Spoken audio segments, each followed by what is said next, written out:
अभी हम लोग ने पिछले श्लोक में सांख्य योगी का वर्णन सुना, उसके विषय में पढ़ा। अब उसके अनुभव का वर्णन भगवान श्री कृष्ण आगे के श्लोक में कर रहे हैं। अब हम लोग छठे अध्याय के 29वें श्लोक में प्रवेश कर रहे हैं।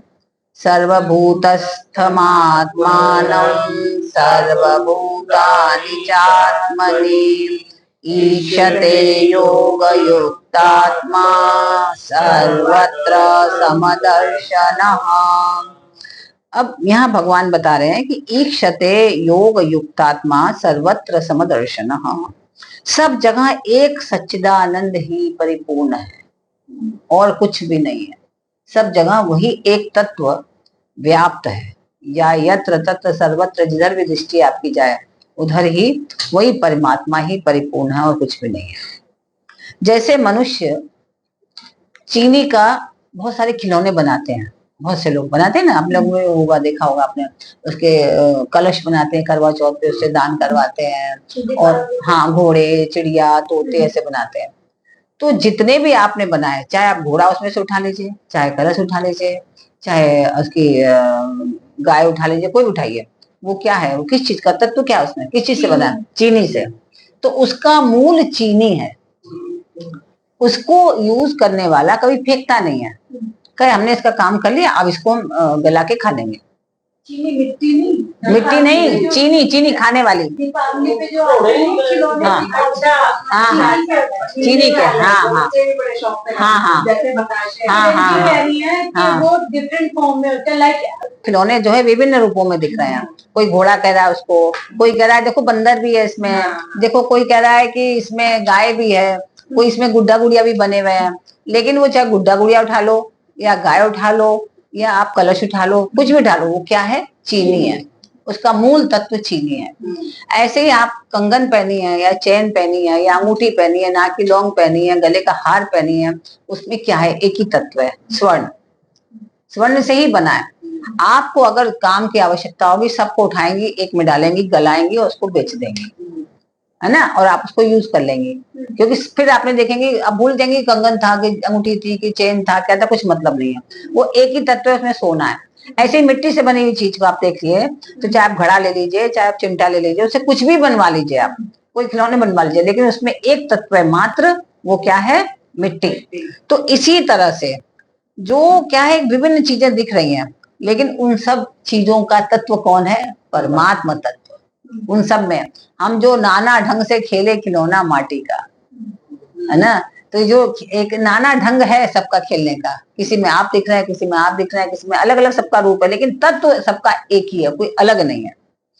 तो योग युक्तात्मा, इसका तात्पर्य है कि ध्यान योग का अभ्यास करते करते, जब हम ध्यान योग का अभ्यास करने लगते हैं, तो ध्यान योग का अभ्यास करते करते उस योगी का अंतःकरण अपने स्वरूप में तल्लीन हो जाता है।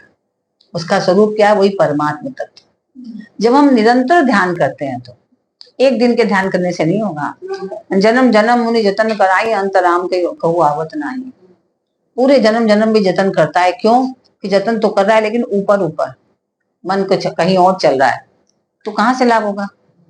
जबकि अष्टावक्र जी ने कहा है कि आपको तो उतनी देर में आत्मज्ञान हो सकता है जितनी देर में कि हम घोड़े के ऊपर चढ़ेंगे पैदा करके, उतनी देर में आपको आत्मज्ञान हो सकता है। कब? जब मन कलुषित न हो, मन में अहंकार न हो, राग द्वेष न हो, है ना, सत रजतम से हम ऊपर उठ चुके हों, तब वो स्थिति आएगी। ऐसी थोड़ी ना आएगी। अब क्योंकि जब भी हम लोग चिंतन करने बैठते हैं, तो जैसे कल बताया था ना कि संसार का जो चिंतन अपने आप ही आ जाता है, लेकिन परमात्मा का चिंतन हमें करना पड़ता है, वो अपने आप ही कभी नहीं आता। तो जब ये स्थिति आ जाए कि परमात्मा का चिंतन बैठे बैठे अपने आप ही आ जाए आपको, तब समझिए कि आपकी कलुषता थोड़ी दूर हो गई है ना, तब ऐसा होगा। लेकिन ऐसा करने के लिए आपको प्रारंभ में अभ्यास करना होगा, बिना अभ्यास के नहीं होगा, अभ्यास तो करना ही पड़ेगा। तो जैसे साधारण प्राणी सारे शरीर में अपने आप को ही देखता है ना, हाथ किसका है? शिखा जी का। पैर किसका है? शिखा जी का। उंगलियां किसकी है? आपकी। आप कहेंगे देखो मेरी उंगली में चोट लग गई, सबको देख रहा है ना, तो जबकि है तो आप अंदर परमात्मा तत्व तो आपका एक ही है, और ये तो जड़ शरीर है, लेकिन पूरे जड़ शरीर को आप करिए मैं सिखाऊं, है ना, अगर उंगली में कुछ लगी, शिखा को चोट लगी भाई। तो ऐसे ही सब में वही परमात्म तत्व है, तो अपने शरीर के समान सबको समझो, सबको देखो उसी के प्रकार। तो क्या होता है कि जब हम सब में देख रहे हैं, तो ऐसे ही समदर्शी जो पुरुष होता है वो सब प्राणियों में अपने स्वरूप को देखता है। जैसे हम अपने पूरे शरीर को अपना मान रहे हैं, चाहे वो उंगली हो, चाहे हाथ हो, चाहे पैर हो, चाहे अंगूठा हो, आंख हो, नाक हो, कुछ भी सब हमारा है। तो ऐसे जो समदर्शी, समत्वम योग उच्यते कहा है ना, तो जब हम समत्वम योग उच्यते की स्थिति में पहुंच जाएंगे, तब हम सबको एक समान समझेंगे, अपने ही समान समझने लगेंगे, अपने से अलग नहीं समझेंगे। अब क्या होता है, जैसे किसी को नींद में अगर कोई स्वप्न आता है, तो वह स्वप्न में क्या देखता है, जंगल देख रहा है, कभी पानी देख रहा है, कभी आंधी तूफान, कभी भूत प्रेत, कभी कोई देख रहा है। तो क्या है, वो सब कहीं से पैदा हुआ है क्या? क्या वह वास्तव में आया है? सब उसके मन की ही चीजें हैं, उसके मन ने ही सब चीजें पैदा करी है, अलग से तो नहीं आया, वो मन में ही रहा। तो जैसे ही नींद खुलती है, तो वो स्वप्न की सृष्टि फिर नहीं दिखती, दिखती है सब गायब हो गई, अब ना वो है, ना ये है, ना कुछ भी नहीं है। लेकिन जब स्वप्न में थे, तो आपको क्या लगता था कि असत्य है? ऐसे नहीं लगता था ना, लगता था कि वास्तव में। तभी घबरा गए, देख के खुश हो गए, जैसी स्थिति उसमें रही वैसी आपके मन में होगी। तो स्वप्न में जो स्थावर जंगम आदि सब कुछ दिखा, वो स्वयं ही आपके अंदर बना है, किसी ने बनाया नहीं है, वो स्वयं आपके अंदर बना है। और जागृत अवस्था में किसी जड़ या चेतन प्राणी पदार्थ की याद आती है, तो वह मन से दिखने लगता है।